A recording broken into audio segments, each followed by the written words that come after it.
वही प्रयास ये सरकार कर रही है। इसे मैं उदाहरण के साथ आपको समझाऊंगा। आपके बीच में चल रहा है लाडली बहना। हमारी बहनों को 1500 रुपए महीने देने के बहाने उनसे वोट लेने की साजिश की गई थी। लेकिन वही बहन जो 2020 में इंदौर तैयारी करने आई थी, अगर वो उस समय 25 वर्ष की थी तो सोचिए, तब से आपने लगातार वैकेंसियां नहीं दी हैं। 6 साल से वो संघर्ष कर रही है और वर्तमान में हमारे समाज में महिलाओं को, बच्चियों को इंदौर तक तैयारी के लिए भेजना उस पिता के लिए कितनी साहस की बात है। इसके बावजूद 6 साल संघर्ष करने के बाद आज वो बेटी 30 वर्ष की हो गई है, लेकिन उसका सिलेक्शन नहीं हुआ है। उसके माँ बाप को समाज के अनेक सुनने मिल रहे हैं कि आपने अभी तक बेटी का विवाह नहीं किया है। इन संघर्षों के लिए जिम्मेदार कौन है? सिर्फ आप। और आप लाडली बहना महिलाओं के हितैषी बन रहे हो, आप किसान हितैषी बन रहे हो, आप किसान हितैषी बन रहे हो। आप जिस कड़ाके की ठंड में आप रूम का टेम्परेचर रूम हीटर से बढ़ाया जाता है ना, उस कड़ाके की ठंड में किसान गेहूं के खेत में पानी लगा रहा होता है। उस मेहनत के बाद जो फसल उगती है, उस फसल को बेचने के बाद जो पैसा आता है, वो पैसा वहां बच्चे को तैयारी करने के लिए इंदौर भेजता है। और उस पैसे को 5 साल 10 साल आप बर्बाद करवा के और किसान सम्मान निधि के नाम पे 10,000 साल का देके 2,000 साल का देके आप उसको मूर्ख बना रहे हो। आप इधर सम्मान करो ना उसकी मेहनत का, यह है उसकी मेहनत। आप पीएम आवास दे रहे हो, हमें भिखारी बना के भीख देने का काम है ये। मत दो पीएम आवास। आप हमारे घर के, हमारे गांव के, हमारे देश के युवाओं को नौकरी दे दो, वो अपना घर खुद बना लेगा। आप पहले हमें भिखारी बनाते हो, उसके बाद भीख देते हो। तो हमें भिखारी बनाना छोड़ दो, हमें भीख नहीं चाहिए। आप देते हो आयुष्मान भारत, आयुष्मान भारत के नाम पे हमारा इलाज कराते हो। आप हमको नौकरियां दे दो, हम अपने बैंक के खाते से अपने माता पिता का इलाज करवा देंगे। हम भिखारी नहीं है, हम युवा हैं। हमारी भुजाओं में इतना ताकत है कि हम अपने माँ बाप की जिम्मेदारी उठा सकते हैं। आपसे भीख की आवश्यकता नहीं है। आपने सिर्फ एक काम किया है, हमको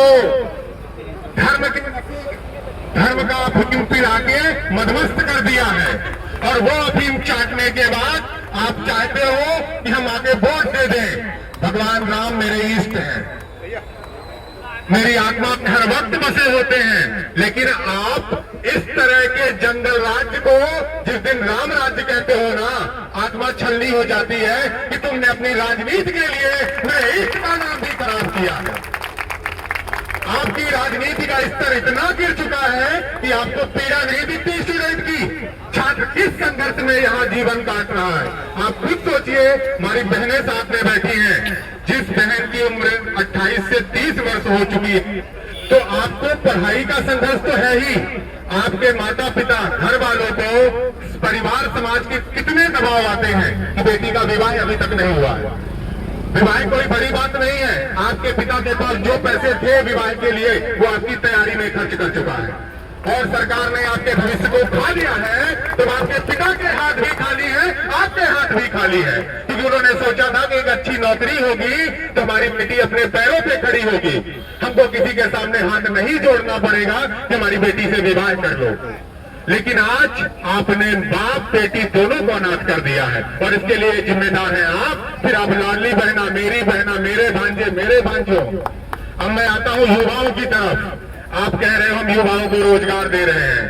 आप ये बताओ, पटवारी घोटाला हुआ था, सबको विदित है कि जो टॉपर है उसको ये नहीं पता कि नर्मदा का उद्गम कहां से हुआ है, उसको ये नहीं पता कि महाकालेश्वर मध्य प्रदेश में है कि गुजरात में।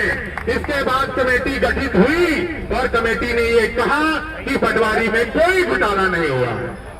इसके बाद अभी कांस्टेबल का एग्जाम आप लोगों ने दिया। कांस्टेबल के एग्जाम का 1 महीने पहले सेंटर और डेट सब बता दी गई थी। क्यों?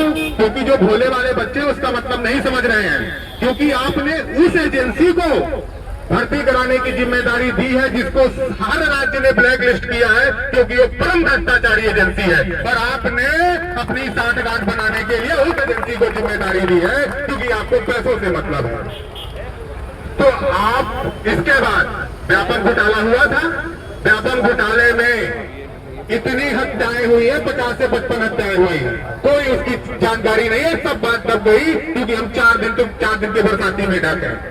मंत्रालय में आग ऐसे लगती है जैसे ये होटल की भट्टी है, रोज सुबह आग लग जाती है। आप अपने ये काले चिट्ठे छुपाने के लिए वहां आग लगाते हो, आग लगती नहीं है। आप युवाओं की बात करते हो कि हम प्राइवेट सेक्टर में आपके लिए मुद्रा लोन है, ये लोन है, और जब लोन लेने वो युवा जाता है तो क्या होता है उनके साथ? आप प्रॉपर्टी मॉर्गेज करिए ना, इतनी प्रॉपर्टी होती तो तुम्हारे सामने भीख मांगने जाता।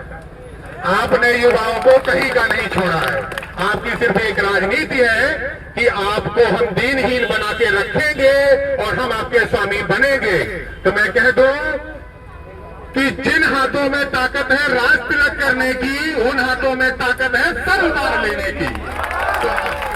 तो अगर हम आपका राज तिलक करते हैं तो ये तो लोकतंत्र है। यहाँ जो पीएम या सीएम जो भी गद्दियां हैं वो किसी के बाप की आराजी नहीं है। जनता के वोट से लोग बनते हैं, और अगर जनता के साथ अत्याचार हुआ हम युवाओं के से, क्योंकि आप खुद सोचिए कि अगर युवा नहीं बोला, क्योंकि समाज में सबसे ज्यादा ऊर्जा, सबसे ज्यादा ताकत युवा के पास होती है ना। अगर युवा यहाँ पे अपने उसका शोषण हो रहा है और वो अपने अधिकारों के लिए नहीं बोल पा रहा है, तो आप क्या सोचते हैं आपके 60 साल के दादाजी लड़ने आएंगे? आपके 10 साल का बच्चा लड़ने आएगा? और सरकार ये उनके सामने झुकेगी? अगर सरकार को कोई झुका सकता है तो सिर्फ युवा झुका सकता है, और युवा जब तक जागेगा नहीं तब तक उसका शोषण बंद नहीं होगा। और ये सरकार इसी तरह दिन रात आपका शोषण करती जाएगी। यहाँ कोई काल्पनिक बात नहीं है, यहाँ कोई मैंने बनावटी कहानियां नहीं बताई है। हर व्यक्ति इस बात से जुड़ रहा है कि आप लगातार शोषण कर रहे हो। हम कब से पिछली बार का आंदोलन हुआ था, हमने कहा था कॉपियां दिखा दो। कॉपी दिखाने में क्या प्रॉब्लम है आपको? हमने कहा वैकेंसियां बढ़ा दो।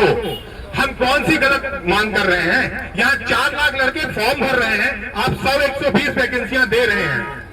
ऊंट के मुंह में जीरा। किस आशा से हम यहाँ सुबह से शाम तक लाइब्रेरियों में खुद को घिस रहे हैं? किस आशा से? आप चाहते क्या हो कि हम यहाँ पे अपने माँ बाप का खून पसीना, अपना खून पसीना एक करके और टूटा हुआ मन लेके घर चले जाएं, और फिर आप लास्ट में आ जाओ राम राज, राम मंदिर, ये सब। राम हमारे इष्ट हैं, लेकिन आप वो राम राज्य कहते हो तो राम राज्य स्थापित होना चाहिए। हर व्यक्ति को बोलने की स्वतंत्रता होनी चाहिए, हर व्यक्ति को अपने अधिकारों को संरक्षित करने की स्वतंत्रता होनी चाहिए। जय हिंद, वंदे मातरम। जिंदाबाद साथियों, बहुत बहुत धन्यवाद।